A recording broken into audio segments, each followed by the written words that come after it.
नमस्कार दोस्तों, सीईसी के इस लाइव वीडियो सेट लेक्चर में आप सभी का स्वागत है। मित्रों, आपको जानकर यह हर्ष होगा कि हम आज से एक नई सीरीज शुरू कर रहे हैं, खास तौर पर उन बच्चों के लिए, खास तौर पर उन छात्र छात्राओं के लिए जो जर्नलिज्म की पढ़ाई कर रहे हैं, मास कम्युनिकेशन से उनका गहरा संबंध है या फिर कहीं ना कहीं रेडियो टेलीविजन के माध्यम से वो आगे बढ़ना चाहते हैं। हम आपको बताना चाहते हैं, खास तौर पर वो तमाम लोग, तमाम व्यूअर्स जो हमें इस वक्त सुन रहे हैं, रेडियो के बारे में जानने के लिए उत्सुक रहते हैं, क्योंकि रेडियो के माध्यम से निरंतर कुछ ना कुछ सुनते रहते हैं, रेडियो से प्यार करते हैं, मोहब्बत करते हैं, पर किस तरीके से रेडियो में काम होता है ये जानने के लिए आप जरूर आतुर रहते होंगे हमेशा, क्योंकि जैसा कि मैंने आपको बताया कि ये एक सीरीज है, यानी कि रेडियो प्रोडक्शन पर हम बहुत सारी बातें करेंगे। निरंतर आगे के लेक्चर्स में भी इस सीरीज पर बहुत सारे लेक्चर्स कंडक्ट करेंगे और उनके माध्यम से जानने की कोशिश करेंगे माइक्रोफोन के पीछे की बात, यानी कि वो तमाम लोग जो माइक्रोफोन के पीछे काम करते हैं, किस तरीके से काम करते हैं, क्या क्या काम होते हैं, बात करेंगे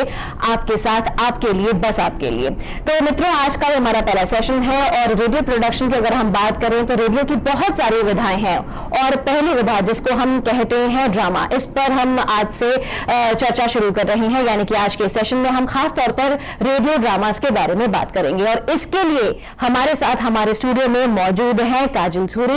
ये टेक्स है, यानी कि प्रोडक्शन एग्जीक्यूटिव है नाटक विभाग आकाशवाणी में। इनके बारे में मैं आपको बताना चाहूंगी कि इन्हें 2 बार आकाशवाणी एनुअल अवार्ड से नवाजा गया है फॉर बेस्ट प्रोडक्शन। साथ ही साथ क्योंकि इनका थिएटर से भी संबंध रहा है, इनको बेस्ट एक्ट्रेस का अवार्ड मिला है 6 बार JNK academy of art and culture and languages द्वारा। नेशनल थिएटर फेस्टिवल द्वारा भी इनको बेस्ट एक्ट्रेस का अवार्ड मिला है। आराधना अवार्ड इन्हें मिला है क्योंकि इन्होंने अहम योगदान दिया आर्ट और कल्चर में। 1995 में इन्हें ये अवार्ड दिया गया है। जैसा कि मैंने आपको बताया कि थिएटर से इनका गहरा संबंध है, ये इप्टा से जुड़ी हुई है बहुत सालों से और मैं उम्मीद करती हूँ और जानती भी हूँ कि ये निरंतर थिएटर से यूं ही जुड़ी रहेंगी और अपना अहम योगदान यूं ही देती रहेंगी। एक और खास बात इनके बारे में बताना चाहूंगी कि आप इनको निरंतर शायद सुनते भी होंगे और सुनेंगे भी आकाशवाणी के FM चैनल के माध्यम से। कई लोग कई बार कहते हैं कि हमने इन आरजे को वहां सुना है, तो मैं आपको बता दूं कि काजल जी को आप FM चैनल के माध्यम से निरंतर सुन सकते हैं। रेडियो प्रोग्राम्स के अलावा इन्होंने बहुत सारे दूरदर्शन के प्रोग्राम्स भी प्रोड्यूस करे हैं और इनकी एक और खास बात जो मैं आपको बताना चाहूंगी कि हिंदी, उर्दू, पंजाबी, डोगरी, चारों भाषाओं में इनको निपुणता हासिल है और इन चारों भाषाओं में इन्होंने निरंतर रूप से एंकर किया है, कंपेयर किया है। इनकी आवाज अगर आप विभिन्न भाषाओं में भी सुनेंगे तो आपको जानकर हैरानी नहीं होगी, क्योंकि आपको हम ये बात बता चुके हैं। और ये बताना चाहूंगी आपको कि बहुत बार ये गणतंत्र दिवस पर लाइव कमेंट्री देती हुई भी सुनाई देती हैं। तो अगर आपको इनकी आवाज आज पहचान में आ जाए तो आगे आपके लिए बिल्कुल भी मुश्किल नहीं होगा इनको इनकी आवाज के जरिए पहचानना। खैर, फिलहाल आज आप इनको इनकी शक्ल के द्वारा भी पहचान सकते हैं। तो सबसे पहले स्वागत करना चाहूंगी हमारी आज की गेस्ट काजल जी का। बहुत बहुत शुक्रिया काजल जी का फिर से आपका स्वागत है और सबसे पहले आपका शुक्रिया कि आपने अपने इस व्यस्त समय में से हमारे लिए समय निकाला, यानी कि उन तमाम छात्र छात्राओं के लिए समय निकाला जो रेडियो में बहुत ज्यादा रुचि रखते हैं और शायद कहीं ना कहीं वो भी ये सोचते होंगे कि आपकी तरह शायद वो भी रेडियो पर सुनाई दें या फिर प्रोग्राम प्रोड्यूस करते हुए अपना करियर आगे देखें। तो सबसे पहले हम आपसे ही जानना चाहेंगे, क्योंकि जैसा कि आज हमारी श्रृंखला हम कैरी कर रहे हैं, कंडक्ट कर रहे हैं, रेडियो प्रोडक्शन पर ही हम बात करेंगे, पर सबसे पहले आज हम आज की चर्चा शुरू कर रहे हैं ड्रामा से। आपसे जानना चाहती हूँ कि ड्रामा आखिरकार है क्या, क्योंकि आप ड्रामा से बहुत लंबे समय से जुड़ी हुई हैं। ड्रामा या नाटक अगर हम बात करें तो ये एक ऐसी कला है जिसमें अभिनय और संवादों के जरिए आप किसी से कनेक्ट कर सकते हैं। जो आपके लिसनर्स हैं, जो आपके ऑडियंस हैं, उनसे आप कनेक्ट कर सकते हैं। कोई मैसेज अगर आपने उनको देना हो तो उसको और ज़्यादा एंटरटेनमेंट के जरिए आप अपने ऑडियंस तक कनेक्ट कर सकते हैं। कोई मैसेज उन तक पहुंचाना चाहे तो एकदम से उनको वो हिट करता मैसेज। और अगर हम रेडियो ड्रामा की बात करते हैं, नाटक की बात तो ये हो गई, अगर हम रेडियो ड्रामा की बात करें तो रेडियो ड्रामा जो माध्यम है वो सिर्फ आवाज का माध्यम है। और अगर जो नाटक है अलग अलग तरह के होते हैं, चाहे वो स्टेज का हो, चाहे वो दूरदर्शन का हो, तो या रेडियो का हो, तीनों में बहुत भिन्नता है। तीनों में भिन्नता है, ये भिन्नता हम जरूर जानने की कोशिश करेंगे, पर सबसे पहले हम आपके माध्यम से ही जाना चाहेंगे कि हम खास तौर पर रेडियो प्रोडक्शन पर ये सीरीज अपनी बना रहे हैं। तो अगर हम बात करें रेडियो ड्रामा की, रेडियो ड्रामा अपने आप में है क्या? रेडियो और ड्रामा दो कह सकते हैं, दो विधाओं का एक साथ मिलन है। किस प्रकार का मिलन है, क्या है ये? रेडियो नाटक की अगर हम बात करें तो रेडियो नाटक सबसे पहले ब्रिटिश ब्रॉडकास्टिंग कॉर्पोरेशन ने शुरू किया था, स्टार्ट किया था 15 जनवरी को 1924 के। वहाँ के जो प्रोड्यूसर थे जिनका नाम था रिचर्ड हुजेस, उन्होंने एक प्ले बनाया था, कॉमेडी ऑफ डेंजर। तो सबसे पहला प्ले तो वहीं से हुआ था। उसके बाद ये सिलसिला चल निकला रेडियो ड्रामा का। और बस यही है कि जो लिसनर्स की जो मन की आंखें हैं, लिसनर जो सुनता है वो अपने मन की आंखों से सुनता है रेडियो का जो प्रोडक्शन है, रेडियो का जो ड्रामा है, और जो फिर फील करता है वो उन्हें अपनी मन की आंखों से ही फील करता है कि ये चीज वहां हो रही है। और ये वाकई, अगर फॉर एग्जांपल अगर हम कोई डायलॉग लें कि तारों भरा आसमान हो, नदी जो है वो कल कल करके बह रही है और दूर आसमान पे चांद चमक रहा है, ये चीजें वो तभी विजुलाइज करेगा जब वो इन चीजों को फील कर सकेगा। अगर हम जस्ट डायलॉग बोलेंगे तो कौन समझेगा नहीं, जस्ट एक डायलॉग हो गया, उसको इतना हिट नहीं करेगा। जब तक हम इफेक्ट के साथ, अगर नदी कल करके बह रही है तो नदी का इफेक्ट देना पड़ेगा हमको म्यूजिक के साथ कि ये नदी बह रही है, दूर आसमान पर चांद चमक रहा है, या तारे झिलमिल कर रहे हैं, या हवा बह रही है, तो सारे इफेक्ट्स देंगे और ये कहीं ना कहीं उसके जो लिसनर है ना उसको वो हिट करेगा। यानी कि मन को लगेगा, आंखों के आगे एक चित्रण से बनने लगेगा, ऐसा लगेगा कि जैसे सारी कोई फिल्मी पिक्चर जो है आंखों के आगे चल रही है। जैसा कि आपने बताया, सब कुछ आवाज के माध्यम से ही होगा, सब कुछ आवाज के माध्यम से ही होता है। और वो इस आवाज के माध्यम को मन की आंखों से देखता है जो लिसनर होते हैं हमारे। बिल्कुल, आपने बहुत अच्छी बात यहाँ पर करी रेडियो ड्रामा यानी कि रेडियो नाटक के बारे में, कि इस तरीके से उसका संचालन किया जाता है, इस तरीके से उसे बनाया जाता है। और एक बात जरूर कहना चाहूंगी यहाँ पर मैं कि रेडियो का जो प्रोड्यूसर होता है, जो रेडियो ड्रामा को प्रोड्यूस कर रहा है, वो कोई मुश्किल से मुश्किल दृश्य भी लोगों तक पहुंचा सकता है। अगर हम दूसरे माध्यम की बात करें तो वहां पे ये थोड़ा मुश्किल हो जाएगा कि आप कोई दृश्य, कोई सीन उसको क्रिएट करना पड़ेगा। लेकिन यहाँ पे आपको सपोज प्लेटफॉर्म का कोई इफेक्ट देना है, आपको वहाँ ट्रेन का, क्राउड का इफेक्ट देंगे तो आप रेलवे स्टेशन पे पहुंच गए, ये इतना मुश्किल नहीं है। लेकिन बाकी जगह अगर आप बाकी माध्यम के जरिए अगर ये काम करेंगे तो थोड़ा सा मुश्किल हो जाता है। बिल्कुल, जैसा कि आपने खुद कहा कि रेडियो एक ऐसा माध्यम है जिसके द्वारा सिर्फ आवाज के माध्यम से, यानी कि एक ऐसा यंत्र, एक ऐसा तंत्र है रेडियो कि जहां केवल लोग आवाज के माध्यम से ही चीजों के बारे में परिकल्पना करने लगते हैं। रेडियो ड्रामा अगर हम खास तौर पर बात करें तो ये और ड्रामा, यानी कि अगर हम बात करें थिएटर या फिर हम बात करें टेलीविजन ड्रामा, इससे किस प्रकार भिन्न है? या हम अगर सभी प्रकार की विधाओं की बात करें तो सभी अपने आप से किस किस प्रकार से भिन्न है? रेडियो, मुझे लगता है कि रेडियो बहुत मुश्किल है as compare to TV production या फिर थिएटर प्रोडक्शन, क्योंकि जो रेडियो नाटक है वो सिर्फ आवाज का माध्यम है। यहाँ आपको जो कुछ भी इनेक्ट करना है वो आपकी आवाज से, अपनी ब्रीदिंग से इनेक्ट करना है। और अगर टीवी पे कोई नाटक कर रहे हो या फिल्म पे कोई फिल्म बना रहे हो या थिएटर स्टेज पे कोई प्ले कर रहे हो तो वहाँ आपकी बहुत सारी चीजें आपको हेल्प करती हैं। आपका सेट सबसे ज्यादा आपको हेल्प करता है, आपका कॉस्ट्यूम आपको बहुत हेल्प करता है, आपका मेकअप आपको हेल्प करता है। और उसके बाद अगर अब छोटी मोटी चीजें आवाज में हो जाए तो वो चल जाती हैं, लेकिन रेडियो में ऐसा नहीं है। रेडियो में आपको सिर्फ और सिर्फ आवाज के माध्यम से ही लोगों तक पहुंचना है। और दूरदर्शन पे भी आप सेट बना सकते हो, सेट आपको बहुत हेल्प करेगा। और अगर आपका ठीक नहीं हुआ, आपका एक सीन ठीक नहीं हुआ, उसको कट करके आप दोबारा से लोगे, आपको इतनी मेहनत नहीं करनी पड़ेगी। रेडियो में भी ऐसा होता है, लेकिन रेडियो में आपको ना सेट आपकी हेल्प करता है, ना कॉस्ट्यूम आपकी हेल्प करती है, ना मेकअप आपकी हेल्प करता है, क्योंकि वहां पे सिर्फ आवाज है। लिसनर आपको सिर्फ आवाज के माध्यम से ही पहचान सकता है कि आप कौन सा कैरेक्टर पोर्ट्रे कर रहे हैं और उसको किस तरह से कर रहे हैं। बिल्कुल, यहाँ पर आपने एक बात बहुत अच्छी कही, क्योंकि हम सिर्फ आवाज के माध्यम से ही लोगों तक पहुंच रहे हैं। हालांकि अगर हम थिएटर या टेलीविजन की बात करें तो यहाँ पर अगर हम मूक रूप से भी अगर इनाट करते हैं, प्ले करते हैं, तो शायद आपकी बात पहुंच जाती है। पर रेडियो में थोड़ी देर का भी साइलेंस का भी पॉज आ जाता है और वो सब खत्म हो जाता है। अगर टीवी पे आप परफॉर्मेंस कर रहे हैं कि आपको चुप रह के कोई भी सीन करना है या माइंड करनी है तो चल जाएगा। जो आपके सामने लिसनर बैठा है वो समझ जाएगा कि क्या हो रहा है, लेकिन अगर रेडियो पे ऐसा करोगे तो वो तो ब्लंडर हो जाएगा कि पॉज चला गया। बिल्कुल सही बात आपने यहाँ पर कही कि अगर रेडियो पर थोड़ी देर का भी पॉज है वो बिल्कुल भी सराहा नहीं जाता, उसको नकारा जाता है। अब बात की जाती है ड्रामा की कि कौन सा ड्रामा सबसे ज्यादा, यानी कि कौन सा नाटक सबसे ज्यादा मुश्किल है, आपको ऐसा लगता है कि नहीं ये वाली विधा यानी कि इसके जरिए ड्रामा करना सबसे ज्यादा मुश्किल है? Radio, no doubt about it. जैसे मैंने अभी कहा कि रेडियो में जो भी आपको सीन करना है वो सिर्फ और सिर्फ आवाज के माध्यम से ही करना है। आपको अगर विस्पर में भी बोलना है तो बिल्कुल आपको आपका जो माइक्रोफोन है और जो आप हैं उसके बीच जो आपकी दूरी है उसको भी आपने बिल्कुल मेंटेन करके रखना कि आप ज्यादा नजदीक ना हो जाए कि आपकी आवाज ब्लफ आ जाए और वो सब खराब हो जाए। तो और डिक्शन बहुत जरूरी चीज है। आप गलत बोल रहे हो, आपका तलफ्फुज गलत है तो आप गए। और जबकि टीवी या रंगमंच की मैंने बात की कि उसमें बहुत सारी चीजें आपको कवर कर लेते हैं, लेकिन रेडियो में ऐसा नहीं है। रेडियो में जब तक आप ये सांसों का और आवाज का एक खेल है कि आपको जो भी कैरेक्टर पोर्ट्रे करना है वो आपको वॉइस मॉड्यूलेशन के थ्रू ही करना है। तो मुझे लगता है कि रेडियो का जो माध्यम है वो बाकी जो माध्यम है नाटक के उनसे काफी अलग है और काफी टफ भी है। जैसे कि आपने बताया क्योंकि हमारे पास केवल एक आर्टिस्ट के आगे केवल एक माइक्रोफोन होता है जिसके माध्यम से वो अपनी बात पहुंचा रहा है या इनैक्ट कर रहा है, प्ले कर रहा है।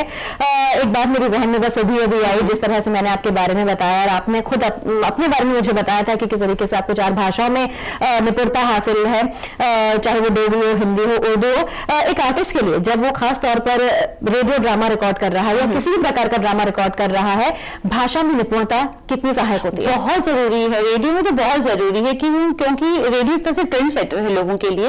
रेडियो से मैंने बहुत सीखा है क्योंकि मैं बचपन से रेडियो से जुड़ी हुई हूँ। आपकी भाषा बहुत जरूरी चीज है, आपका डिक्शन बहुत जरूरी चीज है। जब तक आपका डिक्शन क्लियर नहीं होगा आपको फ में फर्क नजर नहीं आएगा, आपका तलफ्फुज सही नहीं होगा तो आप रेडियो नहीं कर पाओगे। ये चीज बहुत जरूरी है कि आपका तलफ्फुज सही हो, आपका डिक्शन सही हो, आपकी प्रोनाउंसिएशन सही हो। और अगर ये चीजें सही नहीं होंगी, इन पे काम करना बहुत जरूरी है। अगर ये चीजें सही नहीं होंगी तो आप रेडियो मुश्किल हो जाएगा आपके लिए करना। आगे और भी चर्चा होगी, पर यहाँ पर मैं एक बात और जानना चाहूंगी क्योंकि आपने डिक्शन और तलफ्फुज की बहुत ज्यादा बात की है। जैसे कि मैंने कहा आपसे, पूछा भी आपसे कि अगर हम विभिन्न भाषाएं जानते हैं तो क्या वो हमारे लिए सहायक है? कई बार हमने देखा है या सुना भी है कि कई बार ऐसे ड्रामाज रिकॉर्ड होते हैं जो किसी गांव को, किसी रीजन को, किसी कम्युनिटी को से संबंध रखते हैं और वहां की भाषा, आप यूं कह लीजिए वहां की ठेठ बोली, उसमें उसका प्रयोग किया जाता है। तो ऐसा लगता है कि सच में शायद हम किसी गांव में पहुंच गए हैं। वहां पर कितना सहायक होता है अगर मैं बात करूं किसी ठेठ भाषा के बारे में, अगर हम ज्ञान रखते हैं तो? मुझे लगता है कि जो एक आर्टिस्ट होता है, एक जो कलाकार होता है, वो कुछ भी कर सकता है। वो आकाश से तारे भी तोड़ के ला सकता है और कोई भी लैंग्वेज बोल सकता है, चाहे वो किसी भी स्टेट की लैंग्वेज हो, राजस्थानी हो, हरियाणवी हो, डोगरी हो, कश्मीरी हो, कोई भी लैंग्वेज हो। बस एक आपको एक आर्टिस्ट, आपको एक कलाकार, आपके अंदर एक कलाकार छुपा हुआ होना चाहिए। वो कलाकार इन सब चीजों को बाहर निकाल सकता है। तो इस चीज का मैटर नहीं करता कि वो कहाँ से बिलोंग करता है, कौन सी स्टेट से बिलोंग करता है। आप अगर फॉर एग्जाम्पल आप अगर JNK से बिलोंग करते हो और आपको राजस्थानी कैरेक्टर प्ले करना हो तो आप बहुत, अगर आप कलाकार हो, नाटक करते हो तो आप ये रोल बहुत आसानी से कर सकते हो।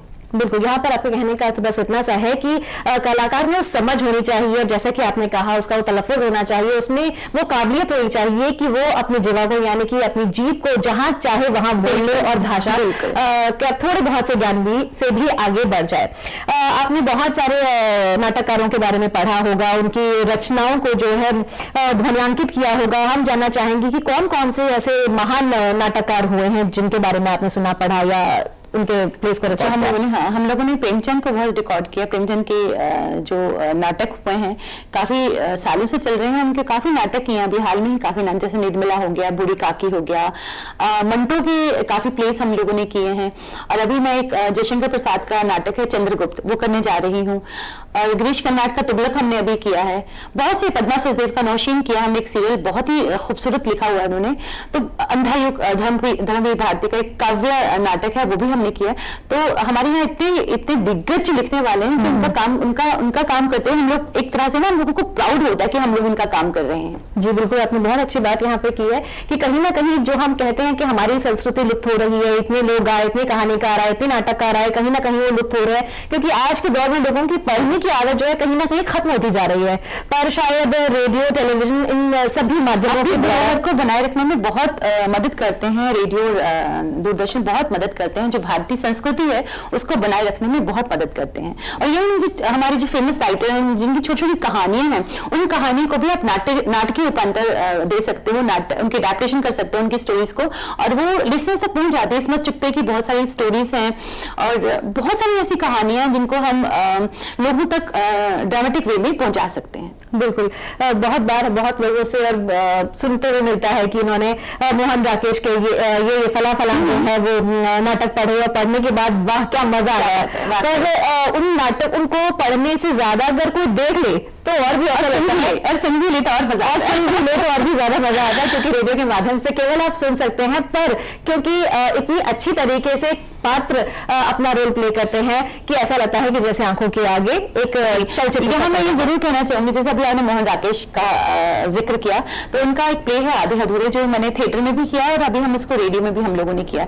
तो उसमें दो चीजें बहुत जरूरी हैं उसके ओपनिंग में। एक तो ये है कि उसके ओपनिंग में ही दो चीजें राइटर ने लिखी हुई है कि सेट में ये दिखाया गया कि एक कोने में किताबें पड़ी हुई जो फटी पुरानी किताबें हैं और टेबल पे एक टूटा फूटा टी सेट पड़ा हुआ है।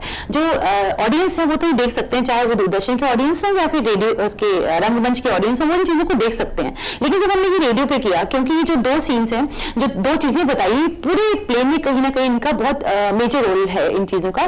तो वो जब हमने उनको रेडियो पे दिखाया, तो जो सावित्री मेन कैरेक्टर है इस प्ले का, तो हमने ये डायलॉग्स में ये डाला कि जो किताबें हैं, किताबों की अलमारी है, वो कहती है कि किताबों की अलमारी कब से यहाँ खड़ी है और उसमें फटी पुरानी किताबें कब तक रहेंगी मेरे साथ। और दूसरी तरफ जो टूटा फूटा टी सेट है, तो सावित्री कहती है और साथ में टूटा फूटा टी सेट शायद मेरा भाग्य बन गया है। तो लिसनर समझ आता है कि इस घर में एक तरफ तो टूटा फूटा टी सेट है और दूसरी तरफ फटी पुरानी किताबों की अलमारी है। तो ये चीजें लिसनर तक पहुंच जाती हैं। और इसके साथ ही टी सेट का इफेक्ट देने के लिए हम अगर कप हमको आपस में टकराते हैं तो पता चल जाता है लिसनर को कि चाय के कप रखे हुए हैं यहाँ पर। बिल्कुल, यहाँ ये कह सकते हैं हम कि एक एक शब्द मायने रखता है जब हम रेडियो ड्रामा की बात करते हैं। तभी कहते हैं कि रेडियो ड्रामा बहुत मुश्किल है करना, बहुत मुश्किल है इसका संचालन करना। निरंतर रूप से आप बहुत ही मशक्कत के साथ, बहुत ही मेहनत के साथ जो है रेडियो ड्रामास का संचालन करती हैं।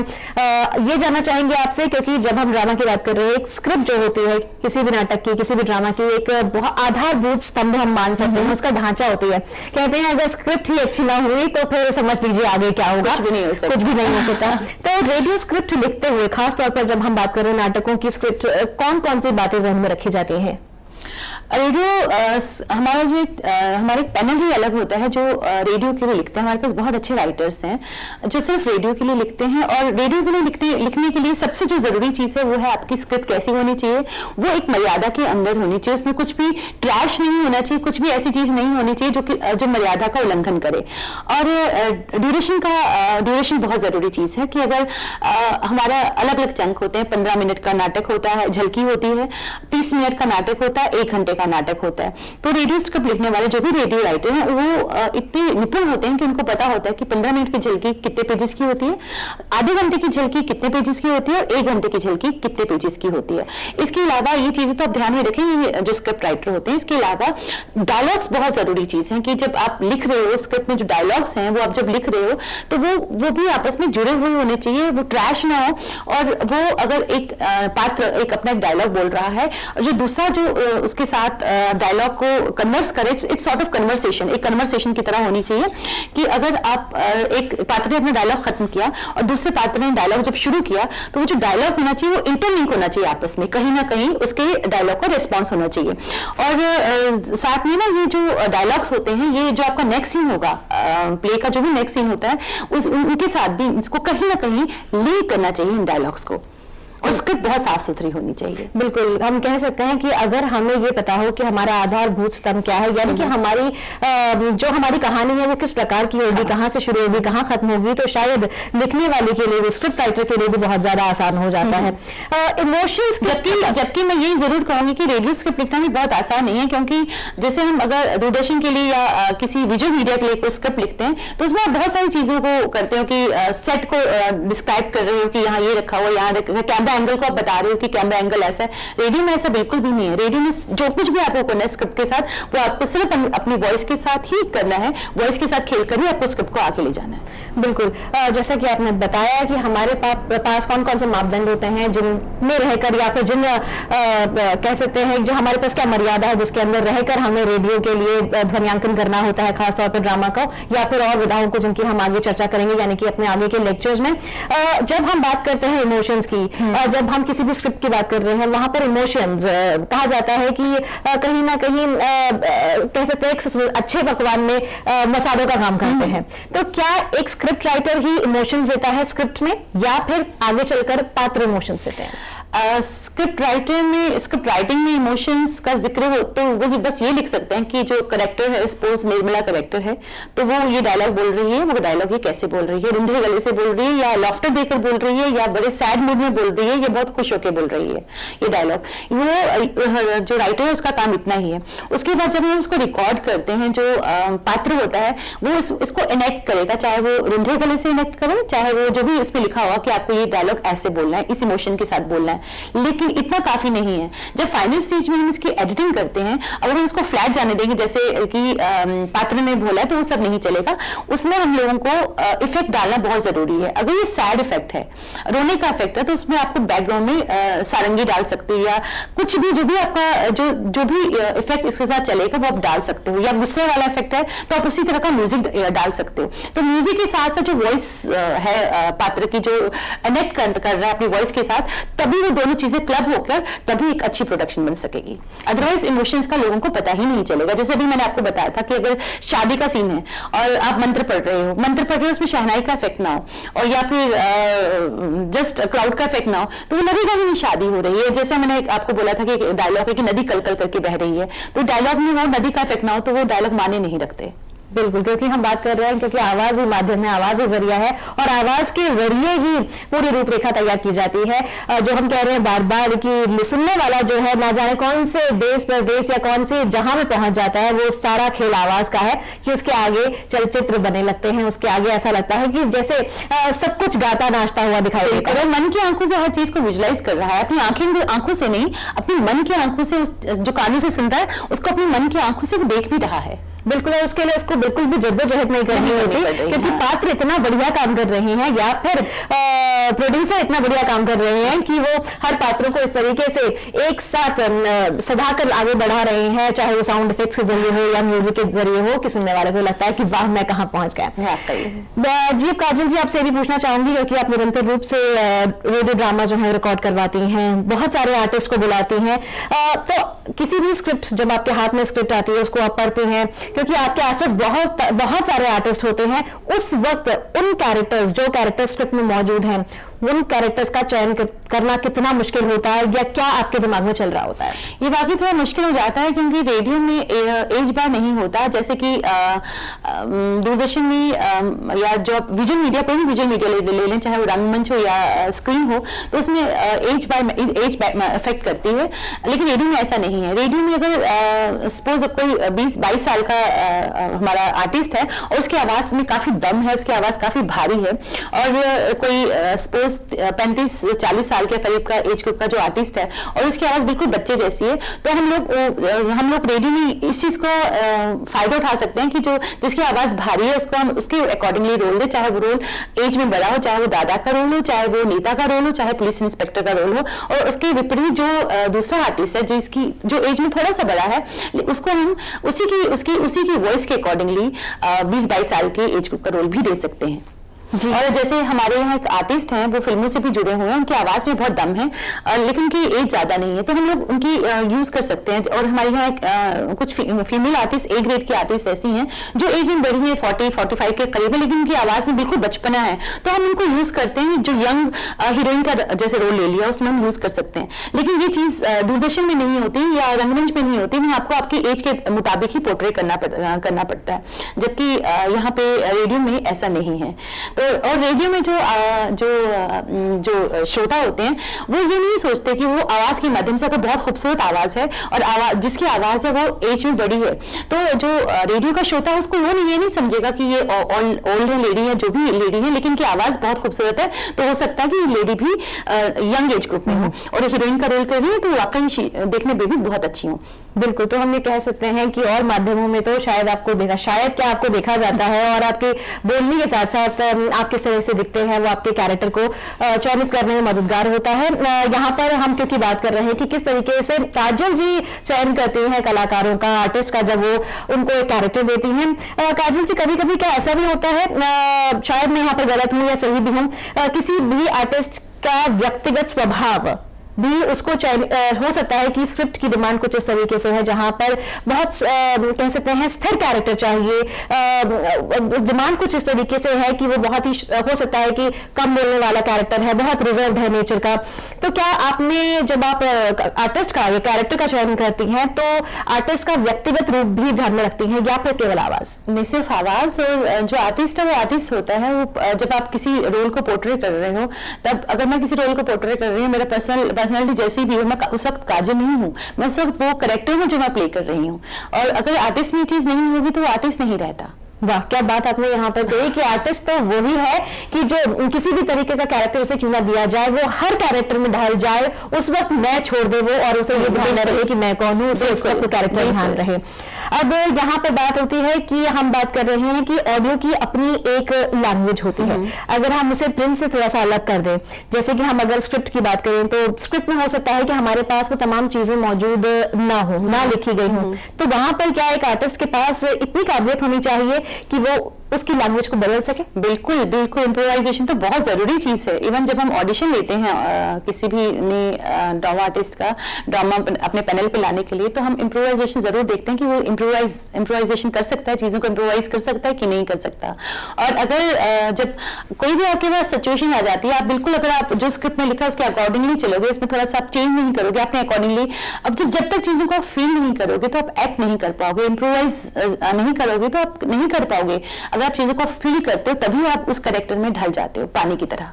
बिल्कुल, आपने बहुत अच्छी बात एक बार यहाँ पर और कही है कि फील करना, यानी कि कैरेक्टर को ये सोच लेना ये तो मैं ही हूँ, जब ये वाली फीलिंग आ, जब मैं को छोड़कर उस कैरेक्टर को मैं बना लेना, तो यहाँ पर एक बहुत बड़ी विधा बन, मैं यानी ईगो अगर आ जाए किसी कैरेक्टर में तो किसी आर्टिस्ट में, तो आर्टिस्ट मर जाता है, वो आर्टिस्ट नहीं रहता। वाह, एक और मैंने बात हमारे लिए यानी कि तमाम छात्र छात्राएं जो इस वक्त हमें सुन रही होंगी और सोच रहे होंगे कि हम भी कभी किसी ड्रामा में अभिनय करते हुए नजर आए, तो मैं आपको दावे के साथ कह सकती हूँ कि ये जो बातें आप तक पहुंचा रही हैं, आप इनको अमल में लाएं। उम्मीद करते हैं। और मैं ये जरूर कहना चाहूंगी कि सीखने की कोई उम्र नहीं होती, कोई भी उम्र नहीं होती, और सीखने की बस एक ललक होनी चाहिए, तो उसके आपके लिए कुछ भी मुश्किल नहीं है, ये वो कभी नहीं होनी चाहिए सीखने को लेकर। बिल्कुल, यहाँ पे उन्होंने एक और बात छेड़ी है, जैसा कि मैंने पहले भी बताया कि एक आर्टिस्ट की शायद कोई उम्र नहीं होती, वो उम्र की किसी भी दौर में आकर सीख सकता है, अभिनय कर सकता है और दुनिया को बता सकता है कि वो क्या है और क्या आपके लिए पेश कर सकता है। काजल जी, अक्सर हम जब कोई रेडियो ड्रामा सुनते हैं तो हम अक्सर एक आवाज सुनते हैं जो कहीं ना कहीं कुछ सीन्स को कोऑर्डिनेट कर रहा होता है। हम उसे कई बार कहते हैं नरेटर है, ये सूत्रधार है, ये है क्या, इसका काम है, होता क्या है आखिर में?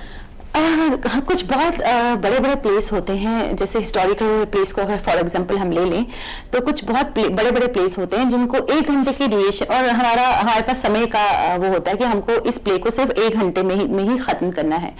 जैसे चंद्रगुप्त ले लीजिए, जयशंकर प्रसाद का, या झांसी की रानी ले लीजिए, या फिर तुगलक ले लीजिए, बहुत बड़े बड़े हिस्टोरिकल प्लेस और बहुत बड़े बड़े, चाणक्य ले लीजिए, बहुत बड़े बड़े प्लेस हैं ये, और इनको 1 घंटे में ही हम लोगों ने पूरी स्टोरी ऑडियंस तक पहुंचा ली है, श्रोता तक पहुंचानी है कि ये उसका पूरा जिस्ट हमने ऑडियंस तक पहुंचाना है। तो ये हर डायलॉग बेस में लिखकर नहीं हो पाएगा, तो उसके लिए बहुत जरूरी है कि हमारी स्टोरी में एक सूत्रधार हो जो स्टोरीज को कनेक्ट करे, डेट्स को कनेक्ट करे और लोगों तक पहुंचाए, बाद में उसके आगे की जो स्टोरी है उसको कनेक्ट करें पात्रों के जरिए। तो सूत्रधार का यहाँ पे बहुत इंपॉर्टेंट रोल आ जाता है। कह सकते हैं कि कहीं ना कहीं वो लिंक कर रहा है, सीक्वेंस कर रहा है उसको एक पूरा पैकेज बनाने में, और हमें शायद एक दौर से दूसरे दौर में ले जा रहा है। बिल्कुल, कहीं भी हमारी कहानी अधूरी नहीं रहती। डेट्स हैं हमारी, बहुत सारी डेट्स हैं। वो डेट्स अगर हिस्टोरिकल प्ले है तो उसमें डेट्स तो सूत्रधार ही बताएगा कि इस डेट में ये हो, और आगे रजिया सुल्तान हो गया, अभी हमने रजिया सुल्तान प्ले किया तो उसमें इस तरह के प्लेस में सूत्रधार का बहुत इंपॉर्टेंट करेक्टर होता है। या फिर वो सीरियल हो, अगर हम सीरियल करें तो उसमें सूत्रधार की जरूरत नहीं होती, लेकिन अगर हम प्ले कर रहे हैं, हिस्टोरिकल प्ले कर रहे हैं और 1 घंटे में हमने इसको खत्म करना, क्योंकि हमारा टाइम ड्यूरेशन इतना है, तो हमें सूत्रधार की जरूरत पड़ेगी। बिल्कुल, सूत्रधार का रोल है, उसका क्या काम होता है, ये आपने हमें बताया है। अब हम आपसे जानना चाहेंगे कि खास तौर पर जब स्क्रिप्ट लिखी जाती है, या हो सकता है कि स्क्रिप्ट को जब ध्वन्यांकित किया जा रहा है, दोनों बातें जानना चाहूंगी कि हो सकता है कि स्क्रिप्ट में जो डायलॉग्स हैं किसी भी कैरेक्टर के, क्या उस वक्त लिखते वक्त ध्यान में रखा जाता है कि डायलॉग की लेंथ कितनी हो, कितना लंबा हो या कितना छोटा हो, ऐसा कुछ ध्यान में रखा जाता है? ये ऐसा कोई ध्यान में नहीं रखा जाता, लेकिन हाँ, डायलॉग्स प्रिसाइज होने चाहिए, बिखरे हुए नहीं होने चाहिए, फजूल के नहीं लिखे होने चाहिए। एक डायलॉग को का मतलब अगर एक लाइन में खत्म हो जाता है तो उसको 2 लाइन में वो नहीं खींचा होना चाहिए। लेकिन जहाँ कुछ ऐसे सीन होते हैं, जहाँ जो सोलो सीन होते हैं, जहाँ कोई आर्टिस्ट जो पात्र है उस नाटक का, वो अपने अंतर्द्वंद को या अपनी फीलिंग्स को एक्सप्रेस कर रहा है सोलो लोकी के जरिए, तो वहाँ सीन को थोड़ा सा जो डायलॉग्स होते हैं थोड़े से लंबे हो जाते हैं, और वो जायज सी बात है कि वहां अगर अपने आप अंदर आपके अंदर जो कॉन्फ्लिक्ट्स हो रहे हैं उनको आप बाहर निकाल रहे हो, तो वो क्या क्या उसके साथ हुआ, तो डायलॉग थोड़े लंबे हो जाए तो वो मैटर नहीं करता। तो मतलब हम डायलॉग्स का जो चयन है वो जिस प्रकार से स्क्रिप्ट में आए होते हैं उनको उस प्रकार से लेते हैं, पर प्रिसाइज होने चाहिए डायलॉग, बिल्कुल प्रिसाइज होने चाहिए। पर शायद रिकॉर्ड करते हुए, ध्वन्यांकित करवाते वक्त आपको कई बार या कभी ऐसा लगता होगा कि नहीं, इस डायलॉग थोड़ा छोटा है, इसको और बड़ा कर दिया जाए, या फिर यहाँ पर बड़ा है, क्योंकि जैसे हम बात कर रहे हैं कि इम्प्रोवाइजेशन हमेशा जो है रेडियो का पार्ट रहा है। ये आर्टिस्ट पे भी बहुत डिपेंड करता है कि अगर कई बार आर्टिस्ट हमारे इतने अच्छे, हमारे आर्टिस्ट वाकई बहुत अच्छे होते हैं कि वो उनको वो कह देते हैं कि जो डायलॉग है ये जम नहीं रहा, इसको अगर हम इस तरह से लें तो कितना अच्छा हो जाए। और मुझे लगता है कि सजेशंस आर ऑलवेज वेलकम, क्योंकि आर्टिस्ट कहीं ना कहीं निरंतर रूप से रिकॉर्ड करते रहते हैं और प्ले करते रहते हैं, तो शायद जुड़ जाते हैं, बिल्कुल एक समझ बन जाती है कि कहाँ से हमने क्या शुरू किया। जैसा कि आपने बताया कि कई बार आर्टिस्ट कैरेक्टर में इतना ज्यादा घुस जाते हैं कि उनकी कल्पनाओं के पंख जो है फैलना शुरू हो जाते हैं। मुझे याद है मैंने एक प्ले किया था, मैं जीना चाहती हूँ, वो ऑर्गन डोनेशन पे था। तो हमारी बहुत एक ग्रेट आर्टिस्ट है सुचित्रा गुप्ता, बहुत जानी मानी एक्टर आर्टिस्ट है वो, और उन्होंने जब वो सीन में चली गई, वो था कि इनकी जो डॉटर है जो बनी हुई है उसमें, उसको कैंसर होता है, वो अपने सारे ऑर्गन्स जाने से पहले कहती है कि मुझे डोनेट करने हैं। वो सीन इतना इमोशनल था कि वो जब सीन खत्म हो गया उसके 10 मिनट्स तक सुचित्रा जी रोती रही कि आर्टिस्ट इतना अंदर चला जाता है कि स्टाइल, जबकि रेडियो के लिए था, and she started crying, and उनको भी पानी वानी देकर चुप कराया गया। जी, कई बार ऐसा होता है कि कैरेक्टर में इतना डूब जाता है आर्टिस्ट की, से लगने लगता है कि शायद ये तो मेरी उसकी हम सब की बात है, और शायद सुनने वाले के लिए भी कभी उसे ये लगता है कि अरे ये जो पात्र चल रहा है, सुनाई दे रहा है, तो मेरी कहानी है। तो इसका मतलब इसका सारा श्रेय प्रोड्यूसर को देना चाहिए, क्योंकि अगर कहीं ना कहीं आम जनमानस को लगे कि वो मेरी कहानी है, तो इसका मतलब कि जस्टिफिकेशन किया है प्रोड्यूसर ने अपने तौर पर। प्रोड्यूसर के साथ प्रोड्यूसर सारा क्रेडिट खुद नहीं ले सकता, आर्टिस्ट का भी उतना ही योगदान होता है, खाली प्रोड्यूसर के करने से कुछ नहीं होता। अगर आपके आर्टिस्ट अच्छे हैं तो फिर दोनों योगदान दोनों का होता है। जी, ऐसी हौसला अफजाई के लिए बहुत बहुत शुक्रिया, जहां पर आप आर्टिस्ट को सारा श्रेय दे रही हैं। खैर, कहते हैं जो कैप्टन ऑफ द शिप होता है वो यही कहता है कि मेरे यात्री जो है ज्यादा इंपॉर्टेंट है, मैं तो बस नैया पार लगा रहा हूँ।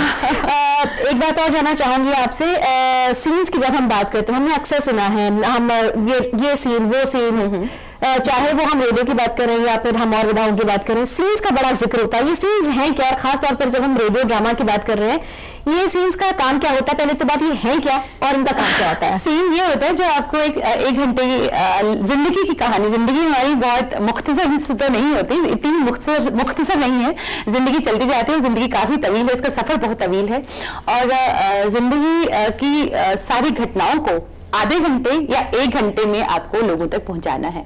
तो उसके लिए आपको स्टोरी को सीन्स में कन्वर्ट करना है। सपोज हम लोगों ने एक प्ले किया था, एग्जांपल मैं आपको दे रही हूँ, अपनी मिट्टी की महक। वो प्ले था आधे घंटे का, उसमें ये दिखाया गया था कि जो इंडिया से बाहर लोग जाते हैं रहने के लिए, वो एक जोश में तो चले जाते हैं कि हमें बाहर रहना है, लेकिन बाहर वो किस तरह के कॉन्फ्लिक्ट से उनको गुजरना पड़ता है, क्योंकि बाहर वो हमेशा एक तरह से सेकंड सिटीजन से की तरह उनको ट्रीट किया जाता है, और जो इंडिया में इतना प्यार और अपनापन है वो उनको बाहर नहीं मिलता।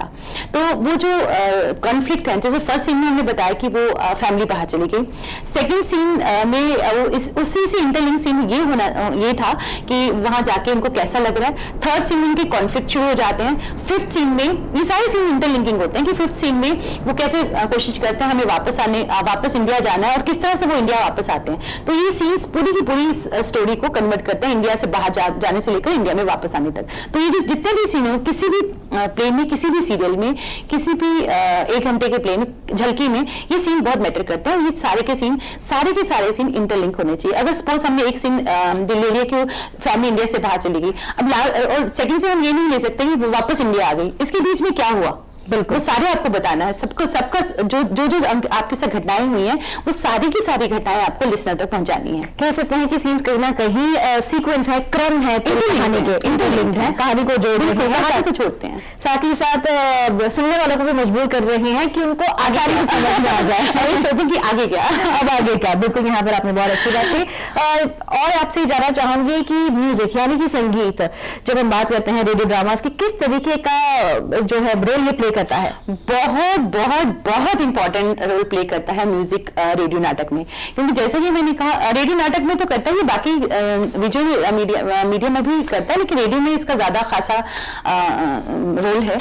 क्योंकि अब जैसे मैंने आपको पहले कहा था कि अगर हम कोई प्ले कर रहे हैं, खाली डायलॉग्स या मकालमों के जरिए ही हम वो ऑडियंस तक नहीं पहुंचा सकते कि खाली मकालमे हो, डायलॉग्स हो और हमने बस हमारी प्रोडक्शन तैयार हो गई और हमने इसको लिसनर तक पहुंचा दिया।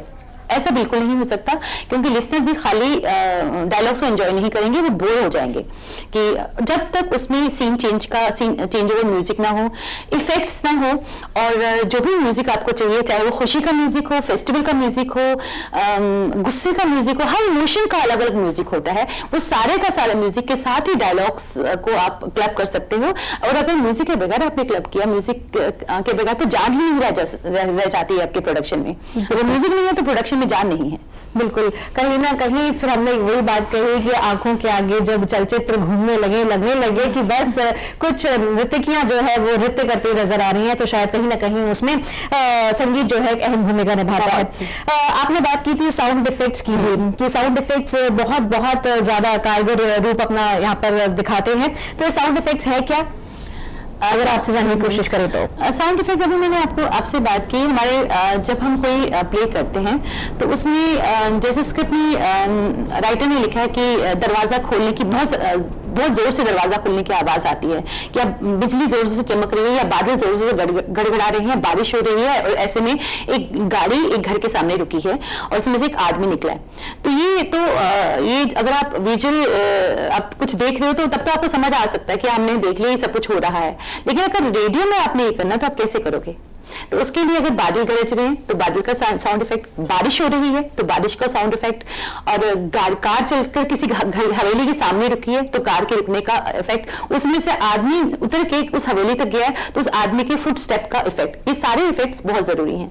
तभी एक जो लिसनर होगा है वो इन सब चीजों से अपने आप को रिलेट कर पाएगा कि ये चीजें हो रही हैं। बिल्कुल, अगर ये चीजें ना हो तो फिर तो बिल्कुल वो समा नहीं बांध पाएंगे, समझ नहीं पाएगा क्या, बिल्कुल समझ नहीं पाएंगे क्या हो रहा है, क्योंकि जैसा कि हमने आपसे बार बार यही कहा कि रेडियो सिर्फ आवाज का खेल है, सिर्फ आवाज के माध्यम से ही हम जान लेते हैं, समझ लेते हैं कि क्या चल रहा है कहानी में आगे। जैसा कि हमने पहले भी कैरेक्टर्स के बारे में, आर्टिस्ट के बारे में बात की, आपने बताया कि किस तरह की क्वालिटीज जो हैं एक आर्टिस्ट में होनी चाहिए, तो एक अच्छी आवाज, डिक्शन, तलफ़ुज़, इन सब से ऊपर उठ के और भी क्या कोई ऐसी चीजें हैं जो एक आर्टिस्ट में होनी चाहिए? तलफ़ुज़ अच्छा होना चाहिए, सीखने की ललक अच्छी होनी चाहिए, ईगो नहीं होनी चाहिए, और सबसे बड़ी बात, अगर आप एक अच्छे इंसान हैं तभी आप एक बहुत अच्छे आर्टिस्ट हैं। अगर आप अच्छे इंसान नहीं हैं तो आप कुछ भी कर लें, आप एक अच्छे अदाकार नहीं हो सकते। बिल्कुल, आपने बहुत अच्छी बात यहाँ पर छेड़ी, बस आपने मेरे मुंह के शब्द छीन लिए, क्योंकि अक्सर बड़े बड़े कलाकारों को यही कहते हुए सुना है हमने कि एक अच्छा इंसान होना बहुत ज्यादा जरूरी है, एक अच्छा कलाकार होने से पहले। और जिस तरीके से आप मुस्कुरा रही हैं उससे यही पता लग रहा है कि हाँ, एक अच्छा इंसान होना कितना ज्यादा जरूरी है। आप निरंतर रूप से, क्योंकि ड्रामाज रिकॉर्ड करवाती हैं, ध्वनियांकित करवाती हैं, कभी कभी आपके साथ ऐसा भी होता होगा कि आपके पास मल्टीपल कैरेक्टर्स हैं, या कह लीजिए इतनी बड़ी तादाद है कि एक ही मंच पर एक साथ बहुत सारे कैरेक्टर्स हैं, उस वक्त कितनी मुश्किल होती है, कितना आसान होता है? बहुत सारे ऐसे प्लेस हुए हैं जिसमें 15 से लेकर 20 तक आर्टिस्ट हैं प्लेस में मेरे साथ, जिन्होंने एक ही प्ले में काम किया है। तुगलक में बहुत हमारी कास्ट बहुत ज़्यादा थी। अभी जो मैं जशंकर प्रसाद का करने वाली हूँ उसमें भी बहुत हमारी कास्ट होगी। अभी मैंने रेडियो नाट्य सिंधिया की जिसमें मैंने रुदाली किया, उसमें भी कम से कम 15 के करीब महाश्वेता देवी का नॉवल स्टोरी है, उस पर बेस्ड प्ले है, जिसका रेडियो रूपांतर राजेश शर्मा है, उन्होंने किया था। तो वो ये एक स्टोरी है और उसका ये इसमें अब कम से कम 15 से लेकर 20 के करीब हमारे आर्टिस्ट थे, और इन सबको मैनेज करना थोड़ा मुश्किल तो हो जाता है, लेकिन मुझे लगता है अगर आप प्यार से काम करो, प्यार एक ऐसी चीज है कि आप हर किसी से काम करवा सकते हो। गुस्से से और नेगेटिव एटीट्यूड से आप कभी भी किसी से कोई काम नहीं ले सकते। अगर आप पॉजिटिव रह के काम करोगे तो आपके रिजल्ट भी बहुत अच्छे आएंगे। बिल्कुल, सबके साथ आप प्यार से रह सकते हैं, पर खास तौर पर एडिटिंग करते वक्त, यानी कि जब आपने पूरा ड्रामा रिकॉर्ड करवा दिया है, कहीं ना कहीं तब तो कभी गुस्सा आता होगा, क्योंकि कभी कभी ऐसा होता है कि आर्टिस्ट एक के बाद दो के बाद तीन के बाद मतलब इतने रिटेक्स करवा लेते हैं कि फिर आपके लिए एडिटिंग करते हुए कुछ दिक्कतें सामने आती होंगी कि कौन सा डायलॉग रखा जाए। मुझे लगता है कि मुश्किल तो आती है, लेकिन गुस्से वाली अगर आपको अच्छी प्रोडक्शन करना तो एक ऐसे इमोशन है गुस्सा जिस पर आपको कंट्रोल होना चाहिए। अगर आप गुस्से में देके काम करोगे तो आपकी प्रोडक्शन का कबाड़ा हो जाएगा। बिल्कुल, आपने बिल्कुल शायद बात सही की कि अगर गुस्से पर नियंत्रण ना रहा तो शायद बना बनाया खेल भी बिगड़ सकता है। इसलिए अपने गुस्से पर नियंत्रण रखें। ये उन लोगों के लिए नहीं है जो केवल रेडियो में अपना करियर बनाना चाहते हैं, उन लोगों के लिए भी है जो आम जीवन में कहीं ना कहीं गुस्से को अपने ऊपर हावी कर लेते हैं। अब हम अगर बात करें कॉस्ट ऑफ प्रोडक्शन, क्योंकि हमेशा ये देखा जाता है कि जब भी हम कुछ प्रोड्यूस कर रहे हैं तो उसमें लागत कितनी आएगी, तो अगर हम रेडियो ड्रामास की बात करें तो इसमें लागत कम या ज्यादा? रेडियो बहुत मुश्किल माध्यम है, नाटकों का टफ है, आर्टिस्ट के लिए भी टफ है, लिसनर के लिए तो खैर टफ नहीं होता, एंजॉय करता है, लेकिन इसको बनाने वाला जो प्रोड्यूस कर रहा है, इसको एडिट कर रहा है और जो एक्टर है, तीनों के लिए टफ है। लेकिन जहां तक खर्चे की बात आती है, as compare to other media, चाहे वो रंगमंच हो या फिर फिल्म हो या फिर दूरदर्शन के सीरियल्स हो, दूरदर्शन के नाटक हो, रेडियो का खर्चा बहुत कम होता है। अगर हम फॉर एग्जाम्पल जो टीवी प्लेस है उनका खर्चा अगर 100% है और थिएटर का खर्चा आप लगा दीजिए 1000%, और फिल्म का जो खर्चा करोड़ में आता है, तो उनके मुकाबले जो रेडियो का खर्चा वो ना के बराबर है, बहुत कम है, बिल्कुल बहुत ही कम है।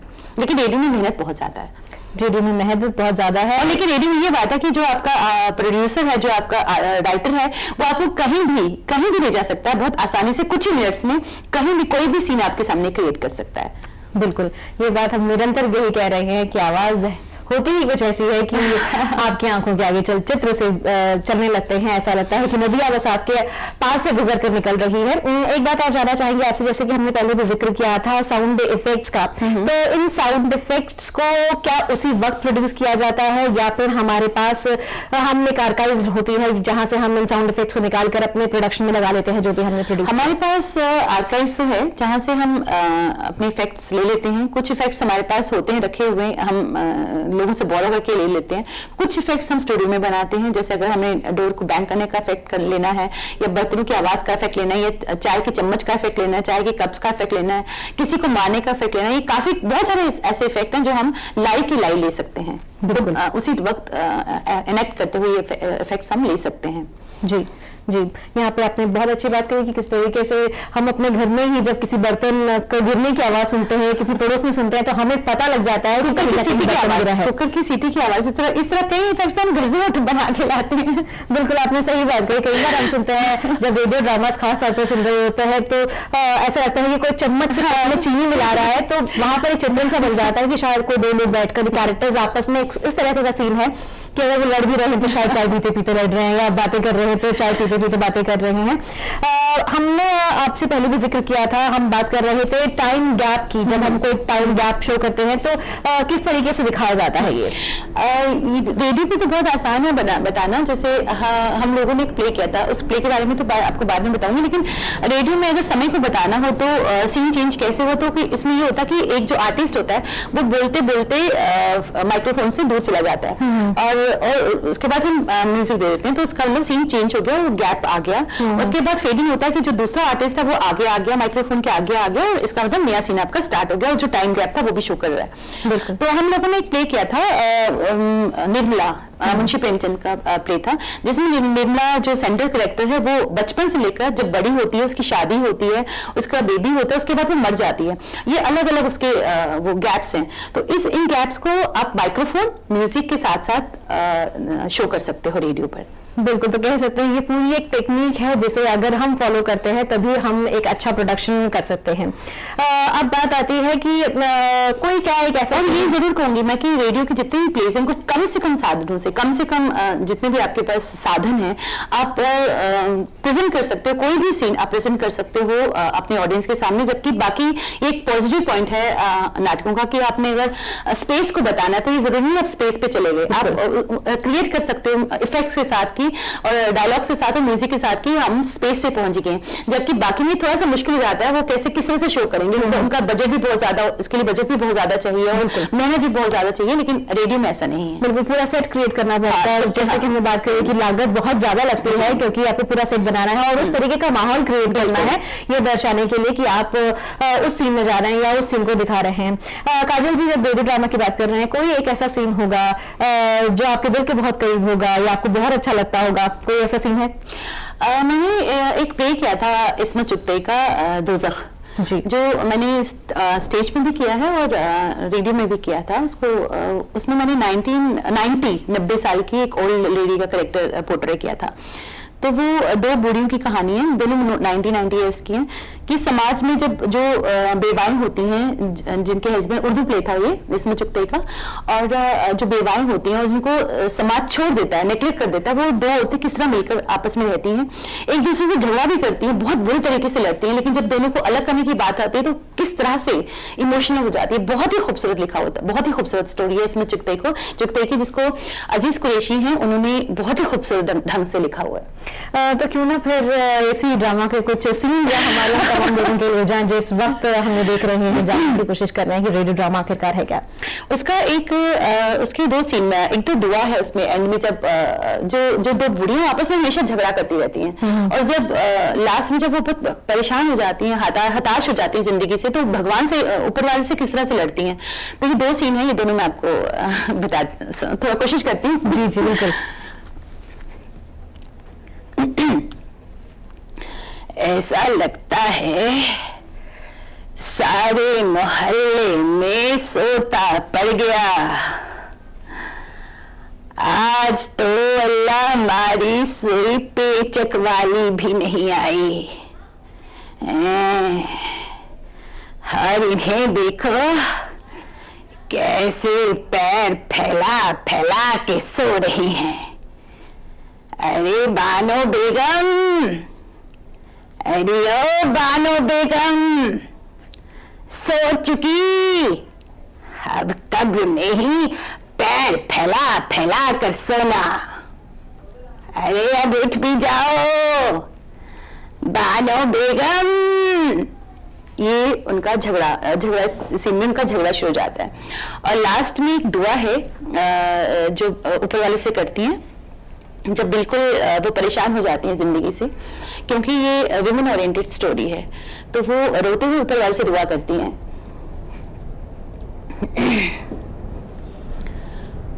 पुरुष हमें छोड़ देता है, हम भिखारियों की तरह जिंदा रहते हैं, दूसरों के टुकड़ों पर पलते हुए। लोग तुझे गुस्से में अंधा और बहरा कहते हैं, हमें अच्छा नहीं लगता, लेकिन लगता है यही सच है। हे खुदा,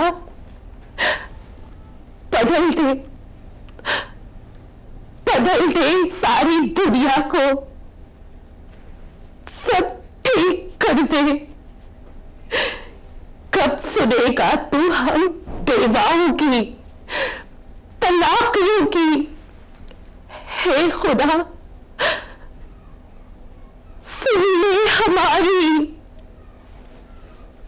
जी बहुत बढ़िया, बहुत बढ़िया। जिस तरीके से आप की आवाज में वो थिरकन नजर आ रही थी, दो महिलाओं का आपने कैरेक्टर यहाँ पर पोर्ट्रे किया, पर दोनों की आवाजों में फर्क था।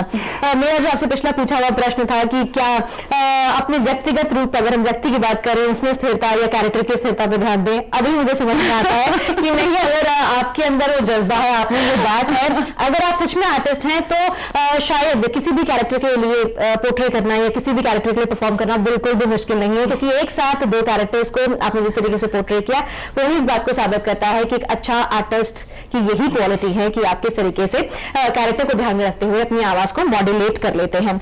ये भी जानना चाहूंगी आपसे कि एक आर्टिस्ट के लिए संगीत की तरफ रुझान होना, क्योंकि कहीं ना कहीं हर व्यक्ति वैसे तो अपने आप में गाता गुनगुनाता हुआ नजर आता है, क्या एक आर्टिस्ट को, खासतौर पर अगर रेडियो आर्टिस्ट की बात कर रहे हैं या किसी भी प्रकार के ड्रामा आर्टिस्ट की बात कर रहे हैं, उसके लिए संगीत का ज्ञान होना या गुनगुनाना या संगीत की तरफ रुझान होना जरूरी है? बहुत जरूरी है, बहुत जरूरी है, क्योंकि ये संगीत और नाटक दोनों जुड़ी हुई विद्याएं हैं। और चाहे आप गाना गाते हैं या नहीं गाते, लेकिन आपको गाना गाना आना चाहिए। गाना गाना, आप थिएटर कर रहे हो या रेडियो से जुड़ रहे हो या कुछ भी कर रहे हो, गाना इज वेरी इंपॉर्टेंट। आपको म्यूजिक की नॉलेज जरूर होनी चाहिए। बिल्कुल, क्योंकि कई बार हमने देखा है कि स्पेशली फोक की, क्योंकि हमने कई बार देखा है कि कैरेक्टर जो है कुछ डायलॉग बोलते बोलते या अपने आप में कोई बात सोच रहा है तो वो गाता हुआ नजर आ रहा है। कहीं ना कहीं अगर जरूरत भी पड़ती है करेक्टर्स में, इस करेक्टर को गाना है, चाहे वो जैसा भी गाए उसको गाना है।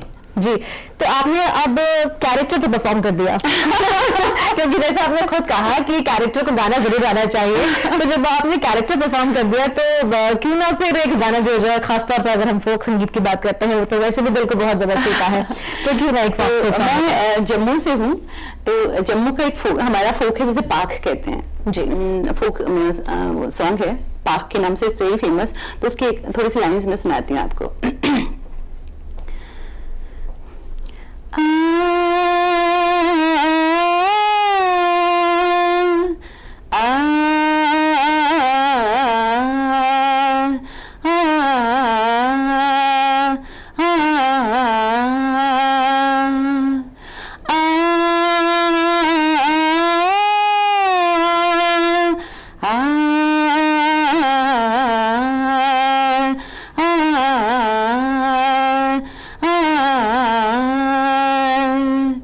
चन मारा चढ़िया चढ़िया ऊपर बावे, चन मारा चढ़िया चढ़िया ऊपर बावे, रार पावे किया तभी मारा ठाठे, रार पावे किया तभी मारे ठाठे, मिले ना जरूर मेरी जान हो,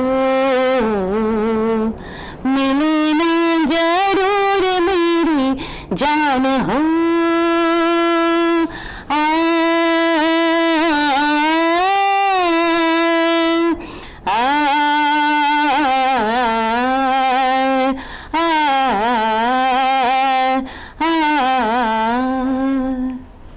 जी बहुत खूबसूरत, निहायत ही खूबसूरत। जितना सुंदर आपने अभिनय किया था उसके उस जैसा सुंदर आपने गाया भी, अभिनय किया। मैं यही चाहूंगी जितने भी श्रोता यानी कि जितने भी देखने वाले हमें देख रहे हैं, सुन रहे हैं, यही चाहेंगे कि कहीं ना कहीं आपकी संस्कृति जहां से आपकी जड़ है आप उसे जिंदा रखें, आप उसे उजागर करें, चाहे गाएं ना पर उसके बारे में जाने समझे जरूर।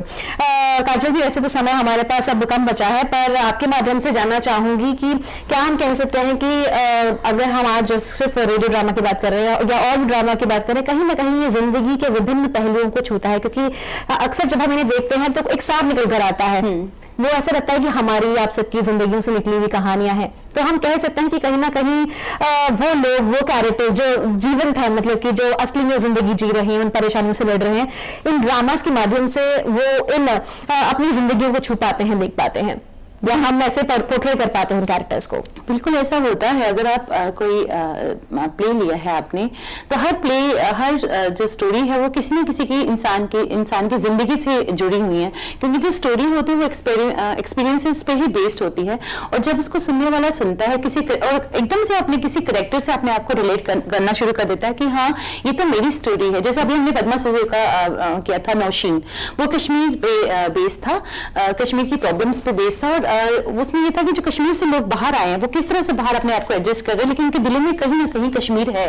तो जो भी कश्मीर के लोग होंगे, क्योंकि मैं JNK से उससे हूँ और एज ए प्रोड्यूसर मैंने उस स्टोरी से अपने आप को बहुत रिलेट किया। और यहाँ रेडियो ड्रामा की बहुत जरूरी बात मैं आपको कहना चाहूंगी कि जो रेडियो नाटक है उनमें बहुत सारे एक्सपेरिमेंट्स भी हुए हैं। जी, जानना चाहेंगे कि वो एक्सपेरिमेंट्स किस प्रकार के एक्सपेरिमेंट्स हैं? जैसे सिर्फ स्क्रिप्ट लिखना या एक आधे घंटे के प्ले को करना ही रेडियो नाटक नहीं है। रेडियो नाटक में नाटकों में नौटंकी भी हम लोगों ने की है, जबकि नौटंकी सिर्फ एक स्टेज का माध्यम था, लेकिन हमने इसको वर्ल्ड थिएटर डे हमारे यहाँ से हम लोगों ने ऑर्गेनाइज किया, जो 24 मार्च को होता है। वो 24 मार्च को हर बार हम रेडियो नाट्य संध्या करते हैं, क्योंकि वो डे थिएटर को डेडिकेटेड है। और रेडियो नाटक है, वो भी नाटक होते हैं, चाहे थिएटर हो चाहे कोई भी मीडिया हो, नाटक है। लेकिन हम लोगों ने इसको अपने ऑडी में किया। अब हमारा जो रेडियो का स्टूडियो 1 है, जो एक तरह से ऑडी हमारा, हमने उसको वहाँ किया और इसमें हम लोगों ने प्रॉपर जैसे थिएटर करते हैं वैसे हमने वो नौटंकी की, बाद में इसको ब्रॉडकास्ट किया। उससे पहले हमने और एक सच करके एक प्ले है, वो भी इसमें चुगते का लिखा हुआ है, अजीज कुरैशी जी ने इसको लिखा है। इसमें चुगते की स्टोरी है वो, तो वो भी हमने रेडियो नाट्य संध्या में किया था। और अभी हमने रुदाली किया रेडियो नाट्य संध्या में, और इसको हमने बहुत बड़े ऑडिटोरियम में किया और इसको बाद में हम ब्रॉडकास्ट करेंगे। और ये जो प्ले है ये प्रॉपर जैसे एक थिएटर होता है विद कॉस्ट्यूम्स, लाइट्स, उसी की तरह हम लोगों ने ये प्ले किया। और रेडियो में सिर्फ यही नहीं, यही एक्सपेरिमेंट नहीं हुआ कि हम जो रेडियो नाटक है उसको थिएटर की तरह करें। रेडियो में काव्य नाटक भी बहुत हुए हैं, हुए हैं मुझसे पहले भी जो रहे हैं यहाँ पे नाटक विभाग को जिन्होंने देखा है। जैसे अंधा युग धर्मवीर भारती का बहुत फेमस काव्य नाटक है, वो भी हो चुका है।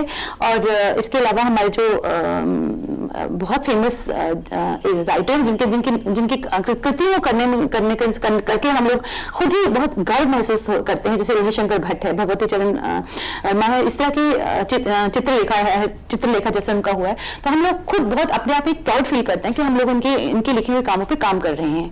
तो इस तरह के बहुत एक्सपेरिमेंट हुए हैं रेडियो में, सोलो प्लेस हुए हैं, एकल अभिनय हुआ है, तो काफी काम हुआ है रेडियो नाटकों को लेकर। बिल्कुल ऐसे एक्सपेरिमेंट्स और होते रहे, जैसे कि जैसा कि हम कह रहे हैं नाटक जो कहीं ना कहीं एक समय आया था जब लुप्त हो गए थे या उनके एक स्पेसिफिक ऑडियंस हो गई थी। अब हम देखते हैं कि लोग निरंतर रूप से चाहे थिएटर के माध्यम से हो या फिर रेडियो के माध्यम से इन नाटकों को सुनते हैं या टीवी के माध्यम से उनको देखने की कोशिश करते हैं। समय कम है, बस चलते चलते ही जानना चाहेंगे कि क्या एक अच्छा थिएटर आर्टिस्ट रेडियो आर्टिस्ट यानी कि रेडियो ड्रामा आर्टिस्ट बन सकता है या नहीं? एक अच्छा थिएटर आर्टिस्ट, एक अच्छा रेडियो आर्टिस्ट हो भी सकता है और नहीं भी हो सकता क्योंकि अगर आप सीखना चाहें तो आप इम्पॉसिबल को पॉसिबल कर सकते हैं, और अगर आप नहीं सीखना चाहें तो आपके लिए कोई भी आसान चीज भी मुश्किल हो सकती है। तो इट डिपेंड्स कि हमारे यहाँ हुए भी हैं जो थिएटर करते हैं। मैं खुद थिएटर करती हूँ, मैं नहीं कहूँगी मैं बहुत अच्छी आर्टिस्ट हूँ, लेकिन मैं रेडियो भी करती हूँ। और जो हमारे यहाँ जो लोग थिएटर से जुड़े हुए हैं उनमें से कुछ तो बहुत ही अच्छे आर्टिस्ट हैं, लेकिन कुछ हैं वो ऑल डिपेंड्स आपकी वॉइस मॉड्यूलेशन कैसी है, आपका वॉइस थ्रो कैसा है, क्योंकि थिएटर का जो वॉइस थ्रो और वॉइस मॉड्यूलेशन होती है वो अलग होती है। रेडियो का जो वॉइस मॉड्यूलेशन हो और वॉइस थ्रो है वो अलग होता है। आप माइक्रोफोन में जितना डिस्टेंस होना चाहिए वो मैटर करता है। अगर आप फुसफुसा के भी कुछ विस्पर में कुछ बोल रहे हो तो जो लिसनर है उसको लगना चाहिए कि हम वो ये जो पर्सन है मेरे कान में कुछ कह रहा है। और अगर आप थिएटर कर रहे हो तो आप विस्पर करके नहीं कर सकते। बिल्कुल, आपने बात यहाँ पर बहुत अच्छी छेड़ी, क्योंकि एक छोटा सा ब्लफ भी जो है वो आपकी प्रोडक्शन को खराब कर सकता है। और थिएटर में आपके पास आकाश शायद थोड़ा ज्यादा ऊंचा होता है, वहां पर आप इतनी जोर से बोल भी सकते हैं, समझ भी सकते हैं। खैर यहीं पर हमारा ये लेक्चर समाप्त नहीं होता, क्योंकि इस तरीके के और भी लेक्चर्स हम आपके लिए कंडक्ट करवाएंगे, जहां पर हम काजल जी को बुलवाएंगे और हम टेलीविजन ड्रामा के बारे में बात करेंगे, थिएटर ड्रामा खास तौर पर बात करेंगे, क्योंकि थिएटर से ये जुड़ी हुई हैं। और जिस तरह से मैंने आपको पहले बताया था बचपन से थिएटर करती आई हैं और इनका यही सपना है कि उम्र भर थिएटर से जुड़ी रहें, तो थिएटर पर भी हम आगे लेक्चर्स करवाएंगे। काजल जी आपको बहुत बहुत शुक्रिया, आप हमारे स्टूडियोज आई और इतनी सारी जानकारी आपने हमारे छात्र छात्राओं यानी कि व्यूअर्स के साथ डिस्कस करी। आपका बहुत बहुत थैंक यू गीतिका।